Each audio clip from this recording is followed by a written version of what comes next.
L'intervention, elle va être en 3 temps, 4 en fait. Premier temps, on va faire un lien entre This Is England et Kes et voir un petit peu quels sont les points communs dans les deux films. Ensuite, je vais reprojeter les 2 clips du film. On va pas les analyser plan par plan comme ce matin, parce que sans en plus la musique, là, ça deviendrait un peu n'importe quoi. Mais on va voir justement comment les 2 clips sont faits, c'est-à-dire celui lorsqu'il y a bien sûr le groupe de Woody, et puis celui lorsque Sean est dans le groupe de Combo, car ce sont quand même 2 éléments importants. Et vous avez dû vous en apercevoir, en fait, et là en le revoyant, c'est encore plus flagrant. En fait, le film est en circuit fermé total, et il n'y a pas une seule séquence qui n'a pas son écho absolu. Dans le film, toute séquence a sa répétition. Ça va depuis le début avec le montage sur la guerre des Malouines qui est entièrement repris à la fin. De la même façon, Sean est avec sa mère, avec l'image du père, on la retrouve à la fin. La séquence finale, on a eu une séquence identique avant. Vous avez les 2 clips. Il y a 2 moments d'endoctrinement, celui avec Combo, celui avec le leader du Front National anglais. Donc, tout le film est en boucle absolue. C'est assez impressionnant. Et puis ensuite, on analysera la séquence finale, parce que je vais faire une comparaison avec, évidemment, le final des 400 coups, parce que je pense que si vous êtes un peu cinéphile, il est absolument impensable de ne pas penser à Douanel, mais évidemment, il y a des différences notoires. Et puis, on terminera sur la série, puisque, je l'ai dit ce matin, la série, donc en ce moment, se projette sur Channel 4, This Is England 90, mais les Anglais ont déjà vu This Is England 86 et 88. Il y a 4 épisodes dans la saison 1 de 86 et 3 épisodes, tu me confirmes, Fred, c'est 3, hein, 3 épisodes dans 88. Et je vais pas vous montrer des extraits, mais un plan où on les voit tous quelques années après, et c'est assez étonnant. Alors, comme je suis un peu fatigué, je vais m'asseoir pour une fois, et ça vous fatiguera moins de me voir tout le temps bouger. Alors, il y a un certain nombre de points communs, de toute façon, entre ces 2 films, entre Kes et This Is England. Le premier, c'est bien sûr la famille monoparentale. C'est une évidence absolue. Dans les 2 films, les mères élèvent seuls leurs garçons. Alors 2 garçons dans la famille de Billy et Sean dans This Is England. Dans les 2 cas, on a évidemment l'absence du père. Dans Kes, le père est absent, mais on ne sait pas véritablement pourquoi. Je vous ai dit je vous ai dit ce matin, on le sait dans le livre, mais ça a été volontairement supprimé par Ken Loach dans le film. En revanche, il n'y a aucun doute, dans This Is England, le père, évidemment, est mort pendant cette guerre qui est d'entrée annoncée dans le film, avec une Margaret Thatcher va-t-en-guerre absolue, puisque elle est à l'image, mais elle est de toute façon à plusieurs reprises évoquée dans le film, notamment dans les clips, et sa présence de toute façon est quasi subliminale dans This Is England. Quand je dis sa présence, c'est-à-dire sa politique de destruction absolue du monde ouvrier et de la classe ouvrière anglaise dans les années 80. À partir de là, puisqu'il y a absence du père, il y a forcément recherche d'un substitut paternel dans Kes. C'est clairement Judd. Alors, on peut penser que ce n'est pas Judd dans la mesure où ils sont toujours en train de se battre, Billy et son frère. Il n'empêche qu'à l'école, quand Billy est en difficulté, ses camarades évoquent leur père, lui, il évoque bien sûr son grand frère. C'est son grand frère qui, dans ce cas-là, est sa solution pour évidemment pouvoir faire peur à ses camarades. Et dans le film, ce n'est pas le cas dans le livre, lorsque Judd et sa mère se préparent pour aller au pub, vous avez la mère qui demande à son fils de lui payer un verre. Ça, c'est pas du tout, c'est ajouté par Ken Loach, c'est pas dans le livre. Et donc, le fait que ce soit lui qui paye, évidemment, lui donne un statut différent. Donc, il est clair que la présence, hein, la référence d'une certaine manière paternelle pour Billy, ce sera son grand frère. Pour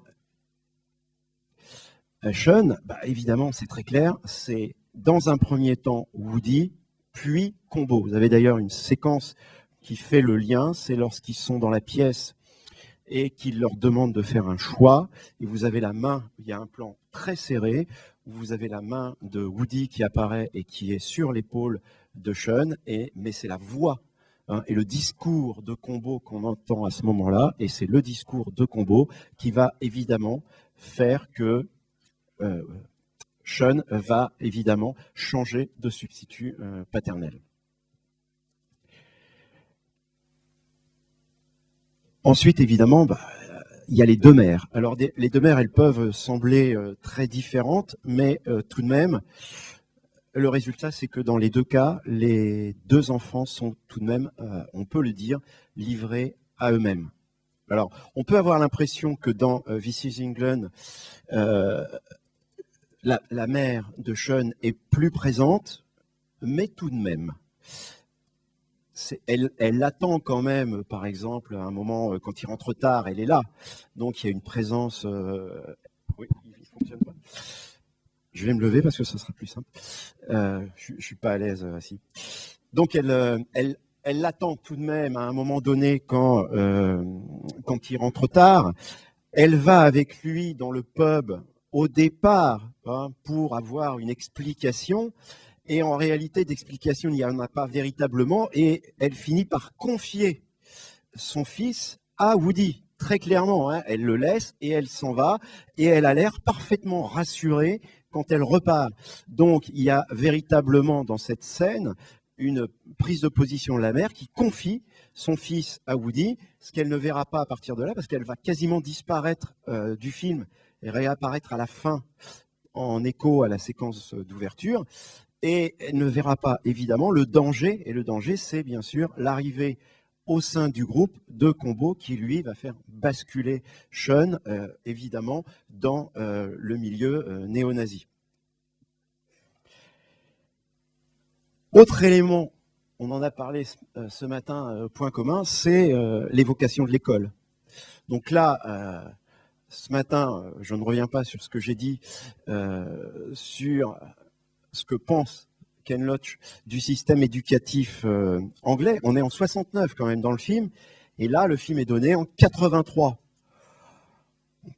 Sean Meadows n'a pas l'air d'avoir une autre vision des choses, ça n'a pas l'air d'avoir énormément bougé, pour la bonne et simple raison que la seule présence véritable hein, d'un encadrant d'établissement scolaire hors champ, d'une certaine manière, c'est le châtiment que reçoit celui qui a eu une altercation avec Sean. Sean, lui, est dans le couloir, là, il est assis, et il entend, et ce qu'on entend, c'est exactement les bruits de baguettes que l'on a vus, en revanche, administrés dans le film de Ken Loach. Là, on a deux façons de procéder.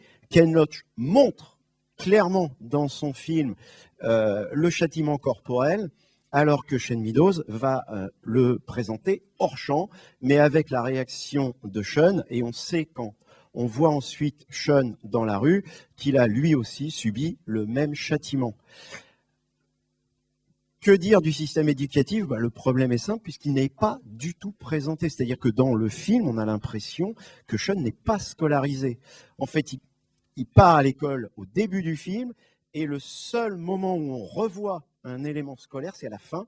Donc à la fin, on comprend, on va le revoir dans la séquence finale, quand il va voir la barque, il a son cartable, alors qu'il ne l'a plus pendant tout le reste du film. Donc, dans l'esprit de Sean Meadows, il est clair que de toute façon, le système éducatif ne sera pas la solution. On peut donc penser qu'entre 69 et 83, il y a eu une espèce d'immobilisme absolu sur le plan du système éducatif. Quant à la position de Sean dans l'école, eh bien, elle est à peu près la même que celle de Billy, ce qui fait que le seul moment où on le voit en milieu scolaire, eh bien, il est plus ou moins souffre-douleur, et là encore, il y a une altercation, il se bat comme Billy, et c'est tout ce qu'on verra du milieu scolaire dans le film. Autre élément qui semble évident aussi, c'est que les deux enfants vont, en fait, dans ce film, avoir un parcours initiatique. Ça, c'est quand même assez évident. Et un parcours initiatique avec, dans les deux cas, une désillusion. Dans la mesure, et une désillusion qui passe par un acte violent. Dans Kess, c'est la mort du faucon. Le frère, évidemment, le tue. Et bien sûr, dans le film de Sean Meadows, c'est cette séquence d'une grande violence qui est montrée, qui n'est pas hors champ, entre Mickey et Combo. Et comme si, d'une certaine manière, dans les deux cas, les deux metteurs en scène partaient du principe que il y a un passage obligé. Ce passage obligé, c'est la séparation.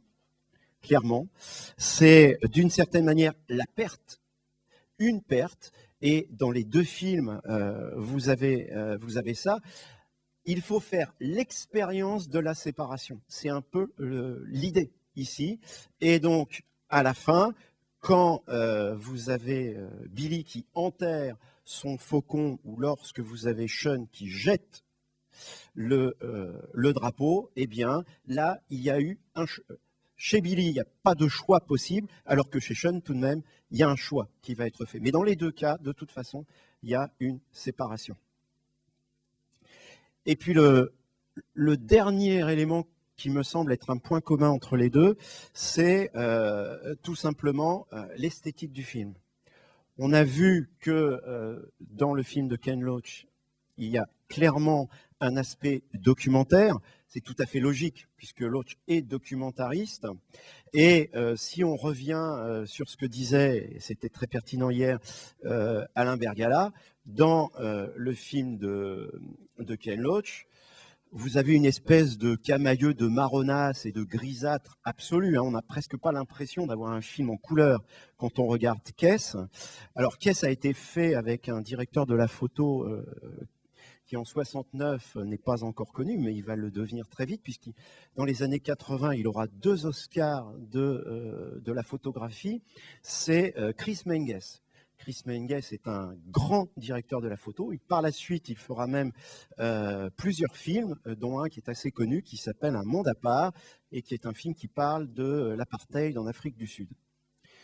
Donc il y a un véritable choix de la part de Ken Loach, et il y a dans la façon de filmer véritablement une esthétique du documentaire. Eh bien, vous l'avez aussi. Là, par exemple, le film a été tourné en 16 mm. Et ça se voit à l'écran. C'est-à-dire que on parlait hier de cette image actuelle qui est un petit peu aseptisée. Ce n'est absolument pas le cas ici. Donc le film est volontairement tourné en 16. Il ne s'agit pas de problème de budget. Il est tourné en 16 et ensuite sera gonflé en 35. Donc ça va apporter évidemment quelque chose qui va nous plonger dans les années 80 au niveau même de la qualité de l'image. Là, c'est un vrai choix du metteur en scène. Et dans sa façon de tourner, il va utiliser à plusieurs reprises des éléments qui sont tout à fait caractéristiques du film documentaire, notamment la caméra et l'épaule, le plan fixe quand c'est nécessaire en gros plan, et le champ contre champ. Donc, les deux sont sur le plan de l'esthétique véritablement en osmose totale. Là où Sean Meadows, en revanche, est sur le plan esthétique complètement dans les années 80, c'est lorsqu'il décide donc de ponctuer le film à 2 reprises par ce qu'on peut appeler des clips.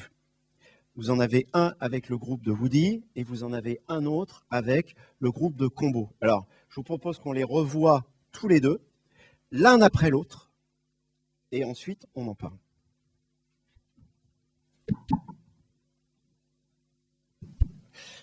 Bon, il me semble que c'est très intéressant de les regarder l'un après l'autre. Le deuxième, tout le film est dedans, en fait. Tout le film est dans ce deuxième clip. Alors, on revient sur le premier parce que ces deux clips, ils illustrent parfaitement ce que j'ai dit tout à l'heure sur, d'une certaine manière, le mouvement skinhead. Vous avez ici, donc, dans le premier, alors je vous donne le titre parce que la musique qu'on entend dans le premier clip, c'est une chanson qui s'appelle Louie Louie des Toots and the Maytals. C'est un groupe jamaïcain extrêmement célèbre dans les années 60. Si vous allez sur YouTube, vous mettez Louie Louie et vous avez une dizaine de propositions et vous avez le groupe en concert à la télévision américaine. C'est bien sûr, on l'entend très clairement, hein, c'est une musique reggae, c'est donc une musique qui est parfaitement pertinente ici sur le premier clip, puisqu'elle colle tout à fait à la musique qui est celle que le groupe mené par Woody écoute. Après, si on regarde très clairement la manière dont ce clip est fait, il est 100%, je dis bien 100%, typique des clips que l'on peut voir dans les années 80 à la télévision. Et il utilise pratiquement tout ce qu'il y avait dans le formel de ces clips. Alors, moi, la première fois que je l'ai vu, j'ai eu une référence, et la référence, en fait, Alain Bergala l'a cité hier. Alors, bon, c'est peut-être sûrement aussi parce que moi, je l'avais comme prof en 83. Donc, on avait peut-être... il y a sûrement une filiation à ce niveau-là, mais il y a clairement une référence à un petit chef-d'œuvre du cinéma français. C'est un film de Léos Carax qui s'appelle Mauvais sang. Dans ce film, vous avez un travelling latéral absolument hallucinant sur Modern Love de David Bowie. Alors, cherchez on le trouve très facilement, hein, ce travelling, parce qu'il fait partie quasiment de l'histoire du cinéma. Et vous avez donc une course hallucinante de Denis Lavant sur le clip. Et ce travelling latéral, il devient un élément quasiment incontournable du clip dans les années 80. De la même façon que vous avez du ralenti, la position frontale des personnages et les fondus enchaînés sont des éléments qu'on retrouve absolument dans les clips des années 80. Donc, il va véritablement, pour ce premier clip, coller à une esthétique de cette décennie. Et ce qui est intéressant ensuite, c'est ce qu'il montre à l'intérieur. Alors, tout à l'heure, on parlait justement machisme ou pas machisme. Vous voyez que là, dans le film, lorsque le premier plan, vous avez l'ensemble des hommes, hein, des membres du groupe, des membres masculins du groupe qui apparaît. Et puis derrière, vous avez cette fois-ci les filles qui apparaissent seules.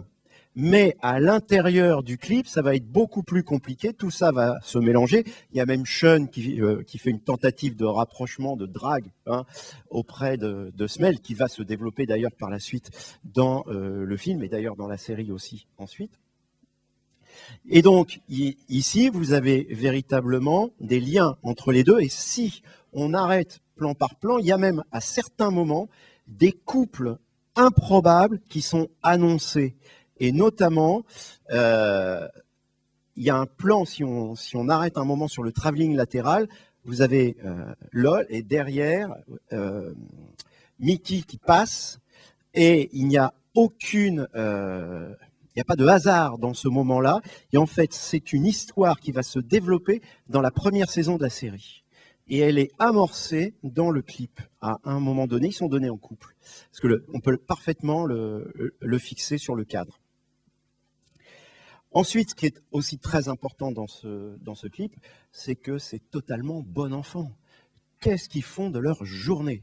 Alors, leur journée, d'abord, il faut les occuper, hein, puisqu'on rappellera quand même qu'ils ne sont pas scolarisés et ils n'ont pas de travail, parce qu'il y a derrière toujours cette idée que le chômage est très violent en Angleterre dans cette période, et donc ils sont dans une cité dont on voit énormément de lieux désaffectés, hein, et d'ailleurs Sean les traverse parfois dans le film. Résultat, que font-ils ? Ils jouent au foot, ils vont à la piscine, et ils glandent, parce qu'on les voit par moments complètement, ils sont assis dans la descente de la cité, à ne rien faire, c'est-à-dire en réalité, ils sont improductifs, ils sont tout à fait dans l'inactivité, et donc qu'est-ce qu'ils font? Eh bien, ils s'amusent en permanence. Vous avez aussi, à un moment donné, dans un des plans, la confirmation du rôle de père de Woody, puisqu'il a Sean sur ses épaules. Hein, alors que ce ne sera pas le cas dans le clip suivant avec Combo. Donc il y a la confirmation dans le clip de la figure paternelle qu'endosse véritablement Woody dans ce clip. Mais en revanche, comme le clip est lui aussi d'une certaine manière ultra répétitif, on a quand même cette idée d'enfermement dans le clip qui existe complètement dans le film, puisque je dis, le film est en boucle absolue. Hein. Donc il y a quand même l'idée qu'il n'y a pas véritablement d'issue et qu'ils ne sont que dans la répétition. Et la répétition d'activités qui sont des activités globalement bon enfant. Et, chose très importante, tout le formel qui est utilisé est un formel qui n'est pas psychédélique, comme on peut l'imaginer dans certains clips des années 80. C'est extrêmement fluide dans la manière de filmer. Vous avez, j'ai vérifié, il y a 34 plans dans ce clip, ce qui fait à peu près un plan toutes les 4 secondes.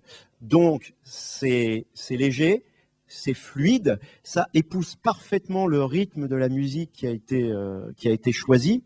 Et donc, c'est presque comme une bulle de savon, ce clip, alors que tout de même, ce qu'on y montre, c'est un groupe de skinheads. Donc, il y a véritablement dans ce clip la volonté absolue de Sean Meadows je le disais tout à l'heure, de réhabiliter une partie de ces skinheads qui, ici, ne véhiculent absolument pas l'image de violence et de xénophobie qu'on a à l'esprit quand on entend le terme skinhead. Alors, en revanche, c'est complètement différent dans le suivant. D'abord, la première chose, moi, quand j'entends la musique, ça me donne des frissons. Et pourtant, je peux vous assurer que je l'ai vu en boucle pendant un certain nombre de fois. Mais je pense que c'est aussi peut-être l'effet voulu. Parce qu'il faut avoir du frisson dans ce clip. Mais un frisson qui n'est pas forcément lié à l'émotion, qui est aussi lié à l'effroi.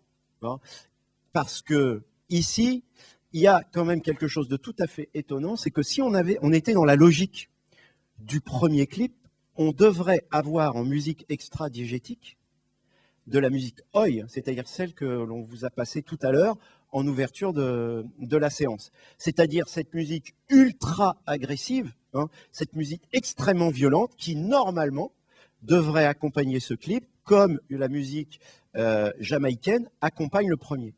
Et là, Sean Meadows fait un choix complètement opposé. Alors, il a choisi, j'ai cherché parce que j'ai eu du mal à trouver, c'est une chanson italienne qui s'appelle Fiori dal Mundo et c'est d'un certain Ludovico Einaudi. Je ne peux pas vous en dire plus, mais en revanche, je trouve le choix ultra judicieux. Cette musique qui est là, c'est quasiment l'intervention du metteur en scène à l'intérieur de ce qu'il propose comme image. C'est-à-dire que les images ici ne sont pas des images bon enfant. Ce qu'on a ici, c'est un endoctrinement.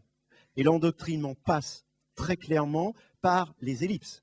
Puisque si on peut imaginer que le clip numéro 1, c'est une journée de Woody et de ses amis, là, il ne s'agit pas de montrer une journée.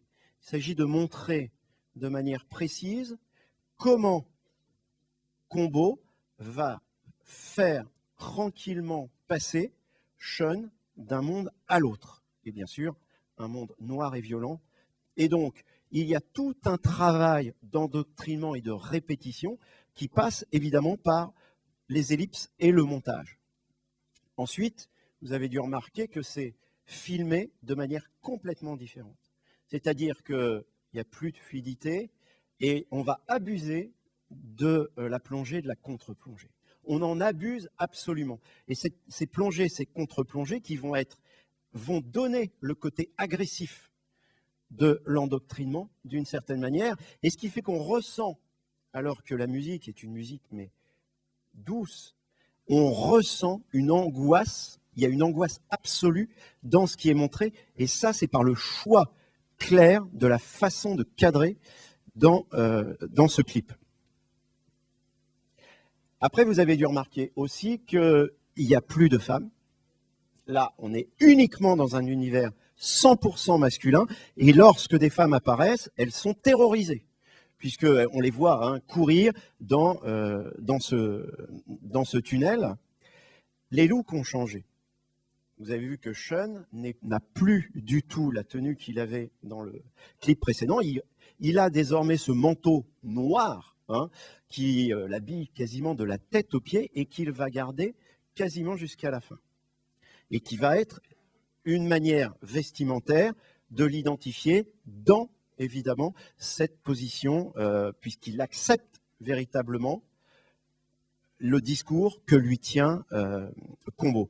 Et au lieu d'être sur les épaules de Woody, cette fois-ci, il va y avoir une tape. Dans le premier plan de la part de Combo, il va l'attraper par les épaules, donc il l'enferme d'une certaine manière. Il n'y a pas cette idée bon enfant de l'esprit paternel qu'on avait avec Woody, qui l'a sur les épaules. Ici, il le garde bien près de lui, il le serre.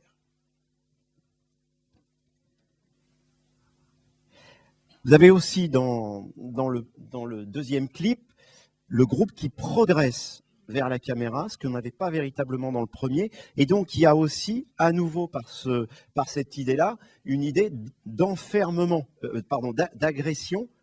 On a le groupe qui approche de plus en plus de la caméra. Donc, finalement, quand on fait le bilan, c'est sur le plan du choix de cadrage agressif, dans leur façon d'avancer vers la caméra, c'est également agressif. Ils sont agressifs avec bien sûr les enfants pakistanais. Alors, ce n'est pas un choix au hasard, bien entendu. Le vendeur qui va être agressé est pakistanais. Les enfants le sont aussi, et on sait que la communauté pakistanaise, donc ils appellent les Pakis, c'est véritablement la cible privilégiée de ces skinheads, et leur logique était que les Pakistanais ne s'intègrent pas dans la société anglaise. C'est leur argument, bien entendu, pour justifier leurs agressions systématiques. Et puis vous avez, et c'est sûrement l'un des plans les plus impressionnants du film, ce mouvement où vous avez Sean qui est en contre-plongée dans un tunnel, et vous avez derrière en surimpression tout un tas d'éléments de tags. Alors ces tags, on les avait par exemple, mais ils sont beaucoup plus bon enfant, ils sont mis sur des tôles, et c'est ultra coloré dans le clip avec Woody. Là, les tracks que l'on va voir sont des tracks évidemment politiques, violents, et vous avez la référence à Miss Maggie. Ils sont pratiquement au même endroit. Il y a un plan quand ils sont au bord de cette espèce d'eau là, sous un tunnel. Vous avez le plan qui est tout à fait anodin avec le groupe de Woody, ils s'amusent à faire des ricochets.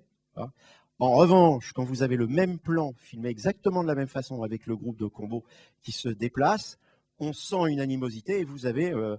alors, ils traduisent, je ne sais plus comment ils traduisent, mais il me semble qu'en réalité, ça veut dire « Maggie est une connasse ». Il me semble que ça... Ouais, les anglicistes peuvent me confirmer. C'est connasse, c'est ça. Oui, c'est plus violent à l'écran que, bien sûr, comme toujours, on édulcore les sous-titres. Donc, si on revient à ce que je disais tout à l'heure en préambule, d'une certaine manière, l'écharpe, c'est skinhead sans préjugés, c'est le clip avec Woody, clairement. Et puis, en revanche, ce qu'on va appeler les crânes d'os, c'est clairement le clip avec Combo. Sauf qu'il y a cette musique. Et cette musique, d'une certaine manière, elle est là pour annoncer ce que pense le metteur en scène, ce que doit aussi penser le spectateur. Et il y a une espèce de désespérance, quelque chose qui relève. On est là, on voit, et on est obligé d'assister à cet endoctrinement. Forcément, on le rejette, et le metteur en scène semble dire, voilà, c'est comme ça que ça s'est passé. Et quel est évidemment le lien derrière? Eh bien, c'est toujours cette idée d'une politique violente, parce que la violence, j'ai l'impression d'être dans l'actualité en disant tout ça. Il y a une politique absolument violente de la part donc, du gouvernement anglais à ce moment-là, et on voit bien que les esprits un petit peu plus fragiles ou un enfant comme Sean, à qui on sait tenir un discours, eh bien comment il est très facile de les faire passer véritablement, on va dire, de la lumière dans les ténèbres, d'une certaine manière. Et vous avez d'ailleurs dans le film, et là aussi c'est une boucle, 2 discours politiques qui sont évidemment là aussi en écho. Vous avez la façon dont Combo va essayer d'endoctriner le groupe qui est le sien, c'est ce que je disais tout à l'heure en parlant de tentatives d'infiltration par le biais de ce qu'on appelait, il les appelait les White Young, c'est-à-dire que le Front National recrutait des jeunes skinheads, des nazis skins, et il les envoyait évidemment pour aller porter la parole et pour infiltrer. Et ici, Combo a ce rôle-là. Et vous avez vu comment c'est filmé. Ils sont tous au sol. Donc, par un jeu, évidemment, de plongée et de contre-plongée, vous avez une efficacité du discours absolue. Mais pourtant, il y a de la résistance. La résistance, c'est bien sûr Woody. Woody est un des autres membres du groupe. Mais vous avez ceux qui sont un petit peu les laissés pour compte, ceux qui sont un peu les plus fragiles, qui vont immédiatement adhérer au discours de Combo. Et donc, l'écho, c'est bien sûr celui du leader du Front National britannique. Et là, il y a 2 façons de filmer. Vous avez un système de champ contre champ où il n'y a pas de réflexion de la part de ceux qui écoutent. On a juste des « c'est un peu ça ». Donc, où on applaudit, et au fur et à mesure que la séquence avance, vous arrivez, le plan se resserre, et lorsqu'il va asséner la dernière partie de son discours ultra-patriotique, il sera en gros plan, ce qui va le déformer, mais ce qui va avoir un effet, évidemment, ce qui doit renvoyer à l'effet qu'il produit sur, bien sûr, ces jeunes. Et il y en a quand même un, et c'est aussi les éléments importants dans le film, c'est qu'il y en a toujours, à chaque fois, un qui résiste. C'est-à-dire que face à Combo, il y a une résistance de la part de ces skinheads, et il y a également une résistance face au leader, et c'est d'ailleurs celui qui ensuite est éjecté, c'est pour ça qu'on l'a gardé, il est éjecté de la voiture à ce moment-là. On va passer... Ouais, c'est bon. On est parfaitement dans les temps. Non, d'abord la planche, tu sais. La dernière. J'avance parce qu'il reste un petit quart d'heure et voilà. Alors, d'abord, ce que je voulais vous montrer, je me suis amusé à confronter donc les 2 séquences. Alors, à savoir le final des 400 coups. Et alors, c'est un peu déformé. La tête de Sean est un petit peu transformée, mais peu importe. Bon, ça, on le sent bien qu'il y a une référence à Truffaut, mais je pense que là, c'est ultra parlant dans la façon de faire. Alors, c'est un hommage absolu, bien entendu, puisque je disais ce matin, autant la nouvelle vague n'est pas forcément une référence pour le cinéma social, autant Les 400 coups est un film qui traverse d'une certaine manière tout le cinéma social britannique, et c'est presque la référence absolue. Et là, il y a une sorte d'hommage de la part de Sean Meadows. Alors, il y a quand même des différences, bien entendu. On sait que Douanel, lui, dans Les 400 coups, il a un objectif, c'est-à-dire qu'il atteint son objectif dans cette séquence finale, puisqu'il a un rêve, c'est de voir la mer. et que, se sauvant de la maison de redressement dans laquelle il a été enfermé, il y a ce travelling latéral hallucinant qui dure extrêmement longtemps et qui montre la détermination absolue de l'enfant à réussir son rêve. C'est exactement le contraire, évidemment, avec Sean. Sean, on est dans la période de la désillusion totale et du choix à faire. Et c'est un dilemme, d'une certaine manière. Donc, forcément, il n'est pas en travelling latéral. Je vais la reprendre après. Il est forcément de dos, tête baissée, et il avance lentement. Il n'y a aucune, évidemment, il n'y a pas de rythme. Ensuite, il va se retrouver exactement comme Antoine Doinel face à la mer. Et enfin, il y a ce regard caméra. Alors, vous le savez, hein, le regard caméra, c'est quand même quelque chose d'extrêmement rare au cinéma, puisque là, vous êtes quasiment dans une position discursive. Vous interpellez clairement le spectateur, un spectateur qui n'aime pas ça, hein, ça le gêne toujours quand on l'interpelle de cette façon. Alors, je ne reviens pas sur tout ce qu'on a dit sur le gel d'image de Truffaut, et ça va de ceux qui pensent que c'est une fin 100% optimiste à d'autres qui sont capables de dire que c'est une fin 100% pessimiste. Et vous avez toutes les possibilités au milieu. Là, évidemment, ce que vient de faire Sean avant, c'est un geste, donc on va renvoyer la séquence, et quand même, évidemment, il a jeté ce drapeau à l'eau. Alors, on va la reprendre, la séquence. Il a, quelques années après, eu une commande de la télévision anglaise pour réaliser la suite de This is England, 86, 88, et en ce moment, il y a donc la 90. Je vous ai juste mis la photo. Alors, la chose hallucinante, c'est que tous les personnages du film sont joués exactement par les acteurs de la série, sont joués par les acteurs du film. Il n'y a aucune modification de casting.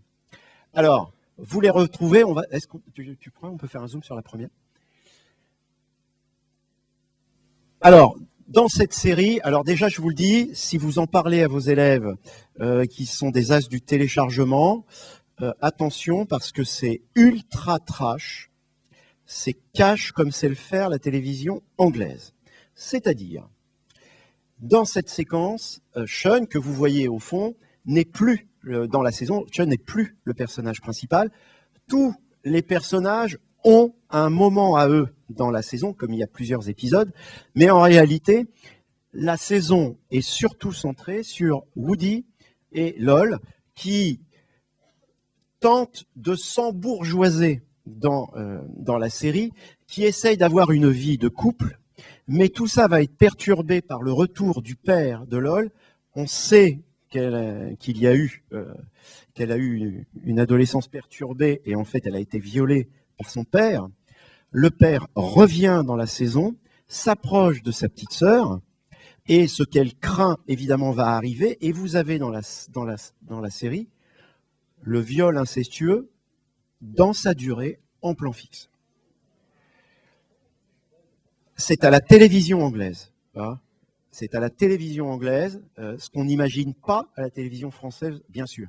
Et elle va bien sûr se venger de son père. Et c'est pourquoi, si vous regardez bien cette photo, il manque un personnage. Il manque quelqu'un. Il n'y a pas Combo. Et en fait, Combo arrive à la fin de la saison 86 et elle va tuer en fait son père. Et c'est une scène d'une violence hallucinante. Et il endosse le meurtre. C'est-à-dire qu'il réapparaît pour endosser le meurtre, ce qui fait qu'elle ne sera pas arrêtée, et tout simplement parce qu'on sait qu'il l'aime. Hein, c'est dit hein, dans le film. Alors, vous pouvez remarquer que les cheveux ont poussé, clairement, ce qui est aussi de la part de Shane Meadows de rappeler que l'appartenance à cette culture des skinheads, c'est un moment dans la vie. Hein, et que quelques années plus tard, eh bien, on n'est plus skinhead comme on peut avoir été gothique et puis on ne l'est plus. Donc, ils sont passés à autre chose. Et puis, pied de nez évidemment à la va-t-en-guerre qui était Margaret Thatcher, ça se passe en 1986. Or, en 1986, c'est la Coupe du monde de football qui va voir l'Angleterre éliminée par l'Argentine sur une main, sur un but marqué de la main par Maradona. Et ça, évidemment, il pouvait difficilement le rater. Et ça va lui permettre dans la saison de faire, à chaque fois qu'il y a un match, il y a une séquence qui fédère tous les personnages de la série. Le foot reste l'élément absolument fédérateur de la série, comme il est un élément essentiel dans l'histoire des skinheads. Sinon, eh bien, voilà, la série se décline avec les histoires un petit peu d'amour de chacun, et il va reprendre un procédé qui est un petit peu amorcé dans le film, c'est-à-dire que dans chaque épisode, il y a 5 minutes de musique très lente, avec un montage au ralenti qui montre la situation de chacun des personnages à cet instant T de la saison. Et il le fait à chaque épisode, et à chaque fois, c'est le moment le plus impressionnant de l'épisode. Alors, c'est très réussi, franchement, c'est très réussi, c'est du Shane Meadows. Bon, j'ai pas encore vu la saison 90 parce que je viens de juste. Les épisodes sont en train de passer à la télévision anglaise, mais regardez-les parce qu'ils éclairent aussi un petit peu sur Shane Meadows, sur les intentions qu'il a, sur ce qu'il pense aussi de ses personnages, puisque là, vous voyez comment il les fait évoluer. Alors, bien sûr, les tentatives d'embourgeoisement sont des échecs absolus. Ça ne marche pas. Dans la saison 88, Woody est carrément donc installé avec une jeune fille chez ses parents, il y a le petit repas à table, etc. Et il se retrouve déconnecté de l'ensemble du groupe. Et ça, évidemment, ça ne fonctionne pas. Il n'arrive pas à rentrer dans le moule bourgeois qu'on lui impose. Voilà, écoutez, il est 5h30. J'espère que je ne vous ai pas trop épuisé aujourd'hui. Et je vous promets, je ne reviendrai pas. Je ne voulais pas prendre de...